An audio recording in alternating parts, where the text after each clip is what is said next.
जिथे मिलिंद शेठ पाटील दादा तिथे नयन काटेकर असू शकत असं होणारच नाही आणि तुमचं येणं अधिकारच आहे। आज मोठा गुलाल होता बैलगाडा क्षेत्रातील, ज्याला देव मानला जातो बकासूर आणि सर्जा मुंबईचा, ज्याने लगातार शर्यत जिंकत आले, कमी काळात नाव केलंय आणि आपला भुंगा कुठे कमी नाही, आदत वयातच धमाका करत आलाय आणि चांगले चांगले गुलाल घेत आलाय। काय बोला दादा, मोठी शर्यत होती मैत्रीपूर्ण होती, काय बोलाल आजच्या शर्यती आजच्या गुलालाबद्दल? अभिनंदन करेल, सुंदर असं आयोजन केलंय।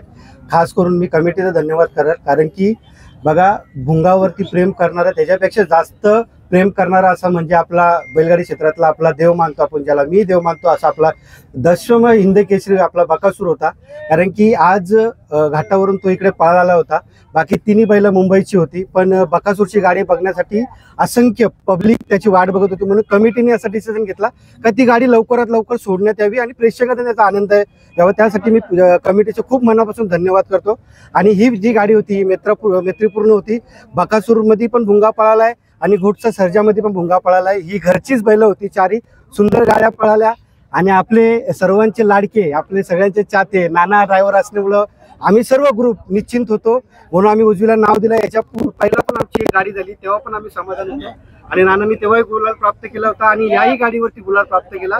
आम्ही सगळे खूप खुश आहेत। दादा काय बोलाले, शर्यत कशी जमून आली का नाव फिरवलं, कसं काय झाली? ही मोठी शर्यत होती, आपलं नाव होता, काय होतं बरेच जण वाट बघत होते नाव पडण्याची, आज उसाटण्या पाठीवरती नाव दिला होता, वाटलं होतं जोड भलताच होईल, पण देवाच्या कृपेने मला इच्छा पण नव्हती ही गाडी खेळायची, तरी ती इच्छा त्यांनी जोड दिला आणि प्रेक्षकांना आनंदी होण्यासाठी हे दोन्ही गाड्या पळाल्या आणि सुंदर अशी गाडी विजयप्राप्त भुंगा आणि सैराटची ठरली। दादा भुंगा पळतोय त्याच्यात प्रश्नच नाही, पण तरी सुद्धा तडीच तोड बैल होते, दोन्ही पण नामांकित बैल, मनाची धाकधूक होती? सैराट काहीच धाकधूक नाही, एवढा आमचा जादूगर असताना आम्हाला कशाला धाकधूक पाहिजे? जी बैल त्यांच्या हाताखालून घडून गेली त्याच्यानंतर आमचा बैल पण त्यांच्याच हाताखाली आहे। मेन घडवणारा शिल्पकार आपल्या गाडीवरती होता ना, त्याच्यामुळे निश्चिंत होतो, काही अडचण नव्हती। त्याच्यामुळे बघा दोन्ही गाड्या चारही बैल आपली घरातली होती, मैत्रीपूर्ण लढत झाली, सुंदर प्रेक्षकांनी आनंद घेतला। याच्यानंतर परत लढत होईल। गेल्या वर्षी आम्ही पराजित झालो होतो, भुंगाला सर्जाने हरवला होता, पण आता भुंगाने हरवला। ही हार जीत आहे, बैलगाडी क्षेत्र आहे, हार आणि जीत होत राहते, ज्यांनी त्यांनी आपापल्या मर्यादेमध्ये राहण्याचा प्रयत्न करा बस। दादा विठ्ठल कसं काय उतरवता नियोजन घेतला घाटावर? नाना आणि भुंगा हे समीकरण इक्वल टू गुलाल असतो, म्हणून डिसिजन घेतला होता। उसाटणी फाटी होती, मला असं वाटलं जोड होतील पण नाही झाले, ठीक आहे नाव दिला आणि जे बघितलं मगाशी सांगितलं ते अपेक्षा नव्हती, ती गाडी फिरली आणि विजय प्राप्त झाला। दादा 3 गुलाल भेटले, पायाचं पण भेटला, भुंगा 2 भेटले, टोटल आमचे 5 गुलाल झाले। आकाश शेठ पण जितला, आमचा किरण शेठ पण जितला, आमचा शिरी शेठ पण जितला, मिलिंद पाटील पण जितला आणि आमचा शिवा पण जितला। सगळी बैल गुलाल झाली आणि आमच्या जवळच्या किरण शेठच्या भावाचा वाढदिवस होता, त्याच्या वाढदिवसानिमित्त आमची सर्व बैल गुलालात राहिली आणि आज पूर्ण महाराष्ट्रात आमच्या दावणीचं पूर्ण नाव असेल एवढं लक्षात ठेवा। दादा जर खरंच म्हणतात आज विठ्ठल नानावरती एवढे प्रेम का करतात आणि त्याला खरंच देव म्हणून का संबोधलं जातं? दादा तुम्ही बोला ना।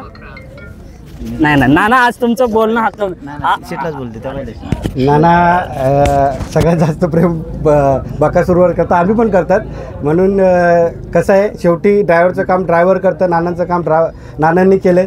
तो हरला जितला असता तरी नानांना तेवढाच आनंद झाला असता, मलाही तेवढा आनंद झाला असता।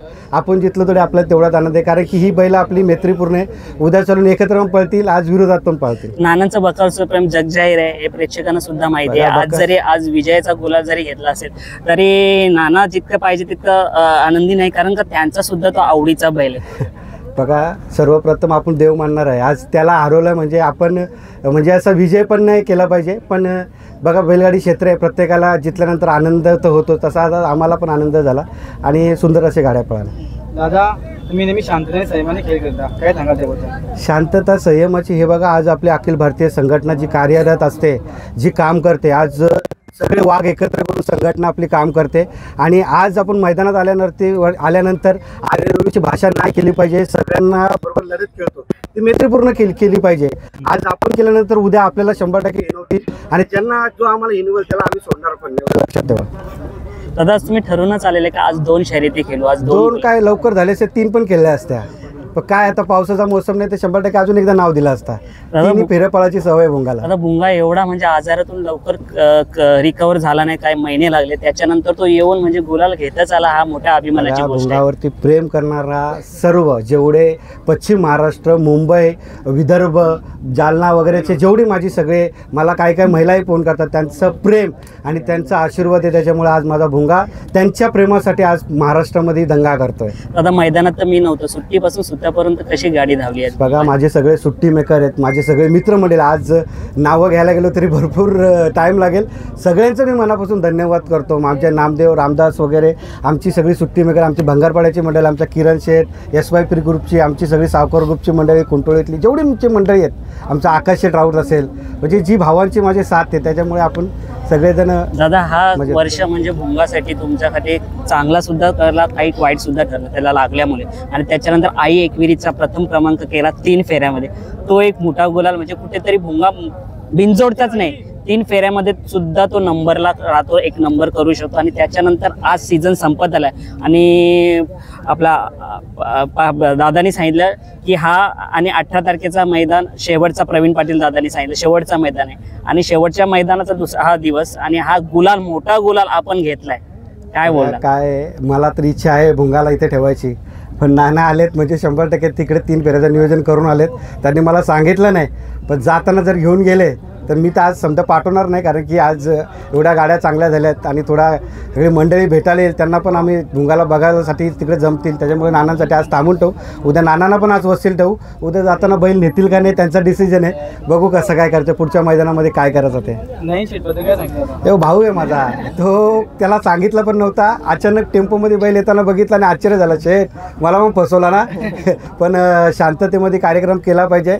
जग जाहीर झाला तर त्याला काय मजा नाही येत, म्हणून संयमाने सगळ्या गोष्टी केल्या पाहिजेत. आणि सगळ्यांचं प्रेम या बैलगाडी क्षेत्रामध्ये भेटतंय, म्हणून सगळ्यांचा मी मनापासून धन्यवाद पण करतो. धन्यवाद दादा. धन्यवाद.